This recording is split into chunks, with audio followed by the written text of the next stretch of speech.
తెలంగాణకి ఆదర్శం కేసముద్రంలో ఇట్లాంటి ఫంక్షన్లు ప్రతి మండలం 600 700 మండలాలు ఉంటాయి.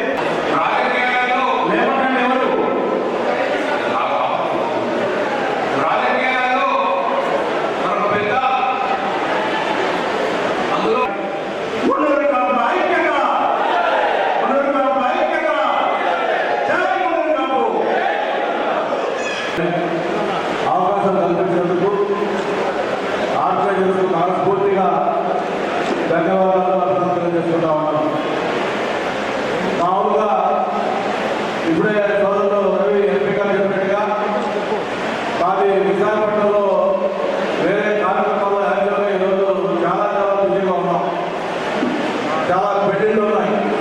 అలాగే ఎండోమెంట్ మినిస్టర్ గారు సింహాచలం ప్రోగ్రాం ఉంది. అయినప్పటికీ కూడా మా ఎంపీ గారు కమలాకర్ గారు మిగతా పెద్దలందరూ కూడా ఇట్లా మున్నూరు గ్రామ సంక్షేమ సంఘం ఆధ్వర్యంలో ఒక మండల కేంద్రంలో కళ్యాణ మండపం కట్టాము. మీరు వచ్చి పార్టిసిపేట్ చేస్తే బాగుంటుందని చెప్పినప్పుడు నేను అన్నాను, అలా ఎందుకు అనుకోవడం అంటే లేదు మీరు రండి ఒక్కసారి, మా అందరూ కూడా చాలా ప్రోత్సాహంగా ఉంటుందని చెప్తే ఈరోజు ఇక్కడ రావడం జరిగింది. వచ్చి చూసిన తర్వాత నాకు చాలా ఆనందం వేస్తూ ఉంది. ఒక మండల కేంద్రంలో ఇక్కడ ఇంత పెద్ద ఎత్తున అందరూ కలిసి ఐక్యంగా ఉండి ఇటువంటి కళ్యాణ మండపం మీరు కట్టడం మీ తెలంగాణనే కాదు ఆంధ్ర రాష్ట్రంలో కూడా దీన్ని ఒక ఆదర్శంగా తీసుకోవాల్సిన అవసరం. ఉత్తరాంధ్రలో తూర్పుగాపు కావచ్చు, లేకపోతే రాయలసీమలో బలిజ కావచ్చు, గోదావరిలో కాపులు కావచ్చు, లేకపోతే ప్రాంతంలో ఒంటరి కావచ్చు, అన్ని కూడా ఒకే గొడుగు కింద ఒకే కాపు. అది తూర్పు కాపైనా, మున్నూరు కాపైనా, బలిజైనా, ఒంటరైనా, తెలగైనా, ఇంకోటైనా. ఎందుకు ఈ మాట చెప్తా ఉన్నానంటే మనల్ని బలహీనం చేయడం కోసం ఒక్కొక్క ప్రాంతంలో ఉన్న పేరుతో పెట్టి ఇవన్నీ వేరుగా కొంతమంది చిత్రీకరిస్తున్నారు. కానీ అందరితో ఉన్నది ఒకటే రక్తం, ఒకటే లక్షణం, ఒకటే జాతి, అందరూ కూడా ఒకటే అంటే మన నెంబర్ ఏంటనేది అందరూ కూడా ఒకసారి అర్థమవుతూ ఉంటుంది.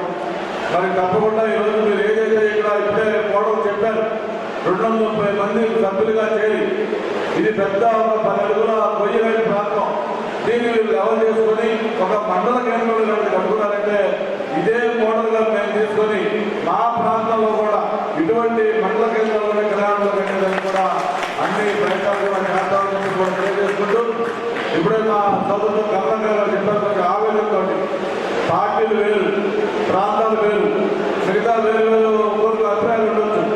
కానీ ఇటువంటి ఏదైనా ఒక కులానికి సంబంధించిన సమాజం అయినప్పుడు అందరూ కూడా పెద్ద హనుమంతరావు గారు, ఆయన రాజకీయాల్లో గురువుంటుడు. ఇక్కడ రకరకాల పార్టీ వాళ్ళు ఉన్నారు. తెలుగుదేశం పార్టీలో ఉన్నా, ఒకరు బీఆర్ఎస్లో ఉన్నారు, ఒకరు కాంగ్రెస్లో ఉన్నారు, ఇంకొకరు టీంలో ఉన్నారు కమ్యూనిస్టులో.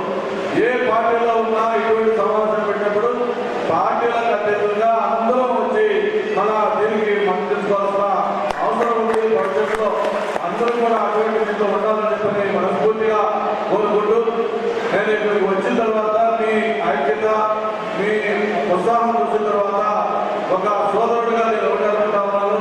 ఏదైతే ఈ మున్నూరు సంక్షేమ సంఘంలో కాపు సంక్షేమ సంఘం, ఈ సంక్షేమ సంఘానికి నా వంతు సహాయం కూడా ఉండాలి, నేను కూడా ఇందులో పాల్గొనుకోవాలని వచ్చేస్తుంది. నేను ఒక 5 లక్షల రూపాయలు